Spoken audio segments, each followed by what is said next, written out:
Hello everyone, welcome. I'm sorry if my voice sounds a little bit funny today. I have a sore throat, but I really wanted to record this episode. Today, we will be discussing the latest edition of the Global Gender Gap Report by the World Economic Forum. The World Economic Forum, or WEF, is an international organization that aims to improve the state of the world through public-private cooperation. The organization is headquartered in Geneva, and it is best known for its annual meeting in Davos, which brings together businesses, political and academic leaders to discuss global issues. The Global Gender Gap Index benchmarks the current state and evolution of gender parity across 4 key dimensions. The first one is economic participation or opportunity, which refers to the extent to which women are active in the formal economy, including labor force participation, wage equality, representation in senior positions, and professional and technical roles. Second is educational attainment. It refers to the extent to which women have access to education and to what degree they're able to take advantage of educational opportunities. This includes literacy rates, enrollment in primary, secondary, and tertiary school, and gender gap in education attainment at each level. The third one is health and survival. Health and survival refers to the extent to which women are healthy and able to survive in society. This includes measures such as life expectancy and mortality rates for women compared to men, as well as access to healthcare and basic health services. The last dimension is political empowerment. It refers to the extent to which women are represented in positions of power and decision-making, including government and other leadership positions. It represents the number of women in parliament and ministerial positions, as well as the gender gap in political representation at all levels of government. So, these are the 4 key dimensions analyzed by the World Economic Forum in the report that we are about to discuss. As you can imagine, these cannot be completely inclusive indicators for reasons of feasibility and tracking. However, they can still represent some very important trends and movements. It is important to remember that when constructing a global index, indicators must be applicable to all the countries taken into account, in order to be fair and trustworthy. Choosing indicators too complex to analyze, or variables that cannot be applied to some of the countries due to lack of data, would be counterproductive. The Global Gender Gap Index is the longest-standing index, which tracks progress towards closing these gaps over time since its inception in 2006. This year, the Global Gender Gap Index compared 146 countries, providing a basis for strong cross-country analysis. It means between countries. Of these, a subset of 102 countries have been represented in every edition of the index since 2006, further providing a large constant sample for analysis over time. The index measures scores on a 0 to 100 scale, and the scores can be interpreted as the percentage of the gender gap that has been closed. The cross-country comparison aims to support the identification of the most effective policies to close gender gaps. So, let's dive right in and see the data for this year. In 2022, the global gender gap has been closed overall by 68.1% since 2006. At the current rate of progress, it will take 132 years to reach full parity. However, the generational setback that occurred between 2020 and 2021 is still not replenished, since according to trends leading up to 2020, so prior to the pandemic, the gender gap was set to close within 100 years.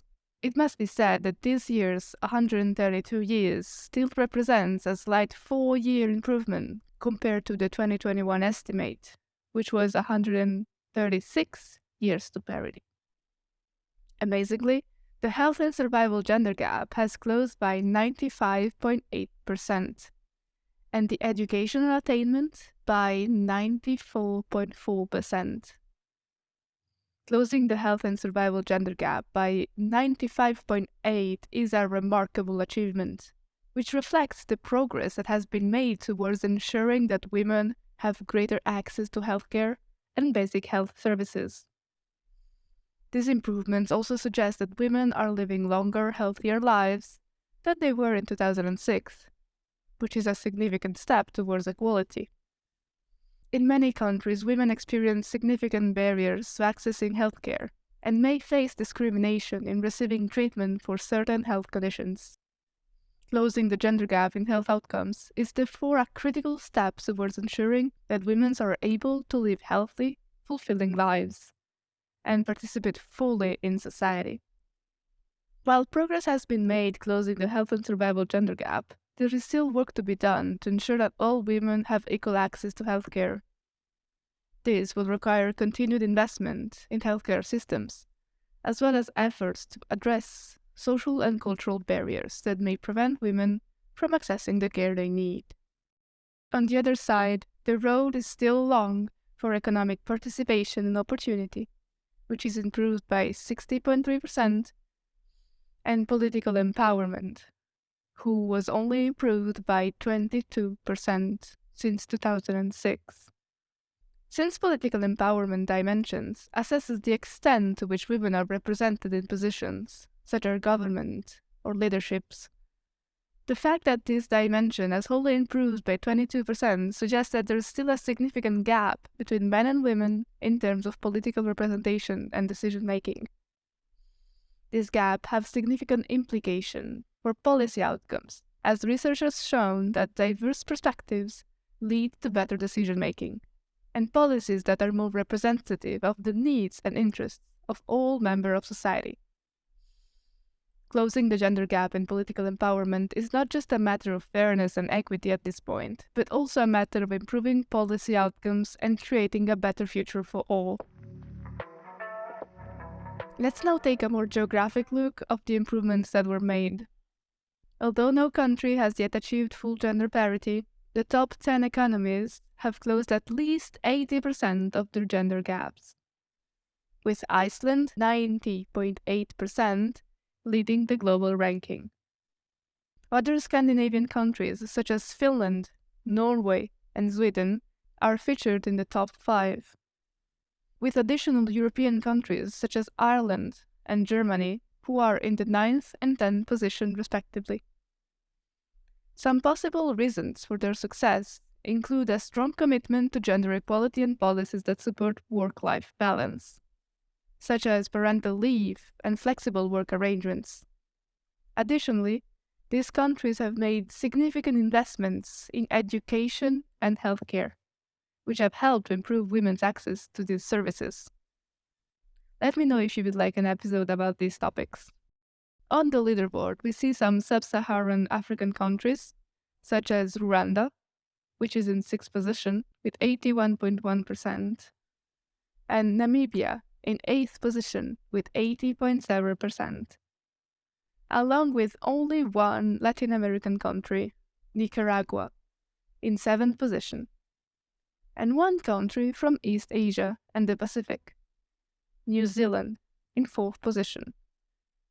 This year, Nicaragua and Germany are the new entrants in the top 10.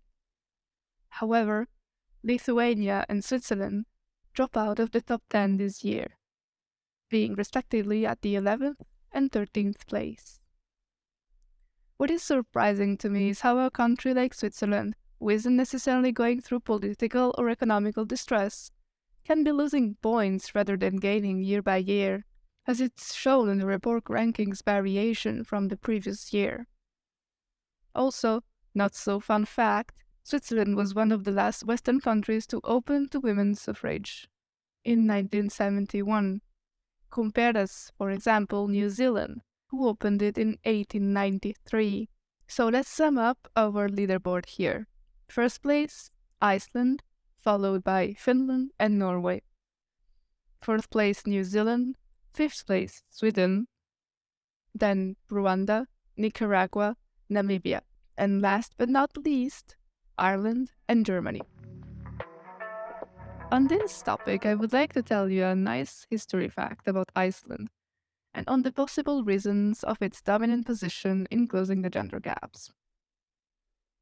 In 1975, the year when the United Nations announced that it was going to be International Women's Year, Iceland's women went on strike to protest against the gender pay gap and the undervaluing of women's work, sparking a movement that would change the country forever. On October 24th, women across Iceland left their jobs and homes to take to the streets in protest, calling for equality and women's rights.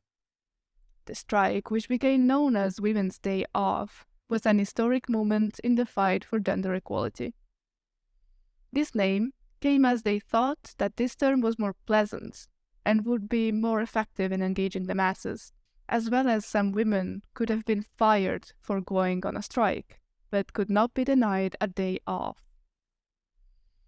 The strike was a resounding success, with an estimated 90% of Icelandic women participating. The country ground to a halt, with schools, shops, factories, and offices closing for the day. The streets were then filled with women of all ages, from young girls to grandmothers, marching and shouting slogans such as "Women's rights are human rights" and "Don't mess with the women." Men were supportive of the strike, with many taking on childcare and household duties for the day. According to Wikipedia, employers also prepare themselves for the day without women by buying sweets, pencils, and paper to entertain the children who would be brought into work by their fathers. As a result, sausages, a popular meal among kids at the time, and also an easy meal to cook, sold out in many stores that day. The strike brought attention to the issue of women's rights and their gender pay gap, which was a significant problem in Iceland at the time. Women in Iceland only earned 60% of what a man earned, despite being equally qualified and skilled. The strike helped to highlight the economic and social contributions of women in Icelandic society, and paved the way for significant changes in the country later on.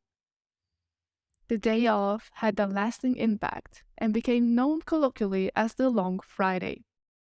In the years following the strike, the country introduced legislations to promote gender equality, such as mandatory gender quotas for company boards and political parties, and implemented policies to support working mothers, such as parental leave and flexible working hours. Today, Iceland has one of the smallest gender pay gaps in the world, with women earning on average 85% what men earn. The legacy of Women's Day Off lives on in Iceland, inspiring women around the world to stand up for their rights and fight for gender equality. The strike was a turning point in Icelandic history, and a powerful reminder of the importance of collective action and solidarity in the fight for social justice. Okay, enough with the history lesson, and let's move to the key finding of the report. Some good news coming from the evolution of the global average scores for each sub-index, since at the current rates of progress, it will only take 22 years to close the educational attainment gender gap. The situation is a bit different for the other indicators, since it will take 155 years to close the political empowerment gender gap, 151 years for the economic participation and opportunity gap, and lastly, the health and survival gender gap has remained stalled for a few years. The World Economic Forum pointed out an issue, quote, "Gender gap in the workforce, an emerging crisis." But let's start from the beginning. Several variables, including enduring structural barriers, socioeconomic and technical change, as well as economic shocks, affect and contribute to gender inequality in the workforce. Despite the fact that more and more women are entering the workforce and rising to positions of leadership, societal expectations, employer policies, and the legal system, as well as the availability of childcare around the world, continue to have a significant impact on how women choose their education path and careers.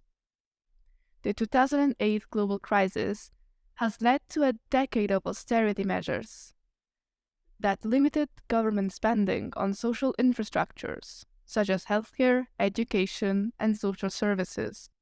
As a consequence, the COVID-19 pandemic exposed the vulnerabilities of these systems and the impact of austerity measures on families. With the pandemic, the demand for healthcare and social services increased, while the resources to provide them were limited due to budget cuts and staffing shortages. This created additional stress and responsibilities on families and caregivers, especially women who often had to bear the burden of said responsibilities. For example, with schools and childcare facilities closed or limited, women were often the ones to take on additional childcare duties while also working from home or caring for sick family members. This had a significant impact on their ability to participate fully in the workforce, leading to job losses and reduced career opportunities. The report examined the situation of gender gaps in the workforce in light of the high likelihood of a catastrophe. Climate change and geopolitical conflict both have disproportionate effects on women. Women are often more vulnerable to the effects of climate change due to their social and economic roles in society. For instance, in many parts of the world, women are responsible for collecting water and firewood for their families. As water becomes scarcer and forests are destroyed, women are forced to travel further and further to collect these resources, which puts them at greater risk of violence and exploitation. Geopolitical conflict also has disproportionate effects. Women are often targeted during conflicts and are at higher risk of sexual violence and trafficking. Women are likewise anticipated to be affected more severely than males by the projected worsening of the current cost of living crisis, because they continue to earn and amass wealth at lower rates than men. According to a time series analysis of gender parity in the labor force participation, for 102 countries that make up the index, there has been a gradual decline in gender parity worldwide since 2009, during 2 consecutive editions of the index in 2020, aggravating the trend. Now get ready to be shocked. As a result, gender parity in the workforce fell to 62.9% in 2022, the lowest level since the index inception, and women continue to experience greater unemployment rates than men among those who were able to stay in the labor field. And this brings us also to gender disparities in the care work. The pandemic's huge negative labor market impact can be explained partly by the sectorial composition of the shock and partly by the amount of care work that fell on women, as childcare facilities and schools were closed. The index notes that it is a pattern of caregiving responsibility that already existed prior to the pandemic, that was just exacerbated with it. According to an analysis of 2019, data from 33 countries, representing 54% of the global working age population, it highlighted that men spend 19% of their time on unpaid work, as a proportion of their total work, while women spend 55% of their time. Also, with the rising childcare costs, there is a high risk that women will continue to face asymmetric demand for unpaid care work. Unpaid care work is called unpaid because it's not recognized as work, and those who perform it are not compensated for their time and efforts. It is often invisible, undervalued, and taken for granted, despite being critical for the well-being and functioning of families and communities. This type of work is typically performed by women and girls and includes activities such as cooking, cleaning, washing clothes, caring for children and elderly or sick family members, and other household chores. Talking about the actual composition of the workforce instead, the share of women hired into leadership roles has seen a steady increase from 33.3% in 2016 to 36.9% in 2022. Complementing the Global Gender Gap Index statistics, Data from LinkedIn provides a snapshot of women's representation in leadership. Only a few industries have higher level of gender parity in leadership, such as non-governmental and membership organizations with 47%, education with 46%, and personal services and well-being with 45%. While on the other end of the range, there are energy with only 20%, manufacturing 19%, and infrastructure 16%. So, while the share of women in leadership has been increasing over time, women have not been hired at equal rates across industries. On average, more women have been hired into leadership in industry where they were already highly represented. These skewed labor market outcomes have an outsized impact on female wealth accumulation when calculated over a working lifetime. In addition, unequal access and control over wealth-building resources, such as banking, investment, inheritance, and property, can contribute to wealth divide. According to an analysis carried out in collaboration with Willis Towers Watson, looking at wealth equity for 39 countries, the most salient factors contributing to these gender-based wealth inequalities are gender pay gaps, unequal career progression trajectories, gender gaps in financial literacy, and life events. For frontline operational roles, the overall gender wealth gap amounts to 11%. Not that much. For professional and technical type roles, the gender wealth gap nearly triples at 31%. And for senior expert and leadership roles, it expands further to 38%, which means that the same manager at the same level, just differentiated by being a male or a female, the female will have 38% less wealth accumulated over time than the man. When talking about education and career choices, women continue to be overrepresented in education and health and welfare degree subjects compared to men, and underrepresented in STEM fields. The gender gap is most prevalent in two specific fields. The percentage of women graduates in information and communication technologies is 1.7% compared to 8.2% of men graduates. In engineering and manufacturing, the same figures are 6.6% for women and 24.6% for men. The underrepresentation of women in computer science is well documented and an ongoing issue in the tech industry. Here are some details and resources for you. During the early days of computing, women were heavily involved in programming and other technical roles. Some notable examples include Ada Lovelace, who is considered the world's first computer programmer, and Grace Hopper, who invented the first compiler. In the 1960s and 70s, computer science was still a relatively new field, and there were relatively few established gender norms or stereotypes. As a result, women made up a larger proportion of computer science majors and professionals than they do today. The trend towards a more male-dominated field began in the 80s, when personal computers became widely available and were marketed primarily towards boys and men. This led to a cultural perception that computing was a masculine activity, which may have discouraged some girls and women from pursuing in the field. Nowadays, there are many systemic barriers that make it harder for women to enter and succeed in computer science. These include gender bias in hiring and promotion, lack of mentorship and role models, and a culture that is often hostile to women. Studies have shown that women are more likely than men to face bias and discrimination in the tech industry.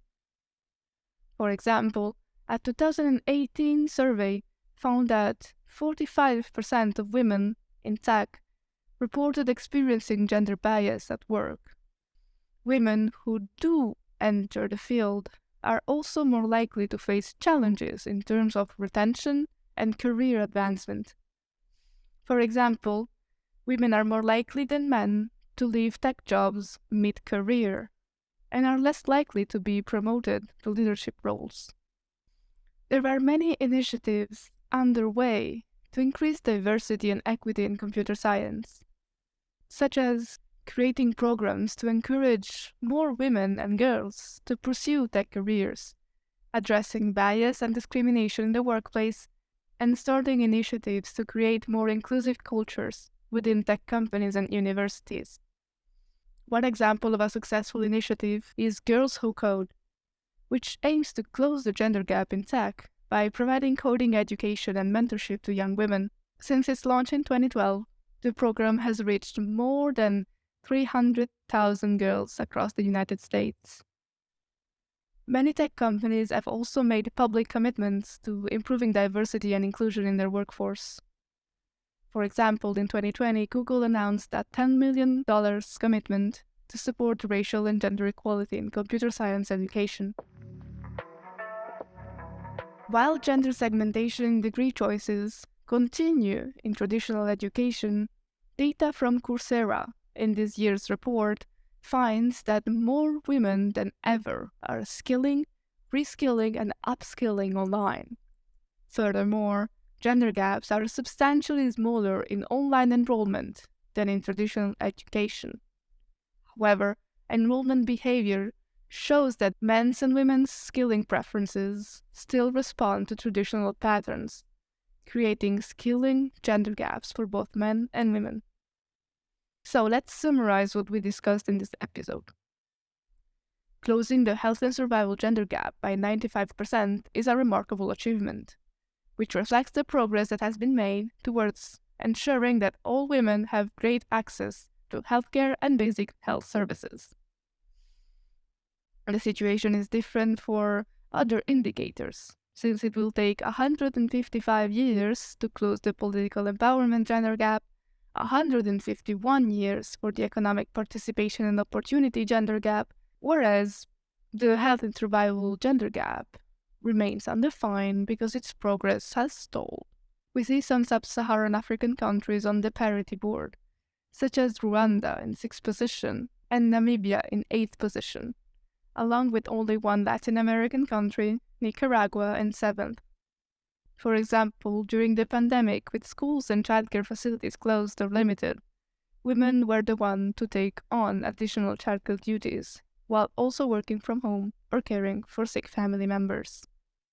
The analysis of gender parity in labor force participation shows that there has been a gradual decline in gender parity worldwide since 2009. Also, the pandemic's disproportionate effect on labor market exacerbated the pre-existing patterns of caregiving responsibilities and showed the actual impact of such unpaid work. Complementing the Global Gender Gap Index statistics, data from LinkedIn provided a snapshot of women's representation in leadership in 2022, where only few industries have higher level of gender parity in leadership, and they correspond to the same sectors where women are usually more traditionally prevalent in education as well. That is all for now, but please, if you learned something from this episode, subscribe to the podcast and to its social media accounts. Please share the episode as much as you can, but most importantly, keep the conversation going. Thank you so much for joining me today, and see you super soon. Bye!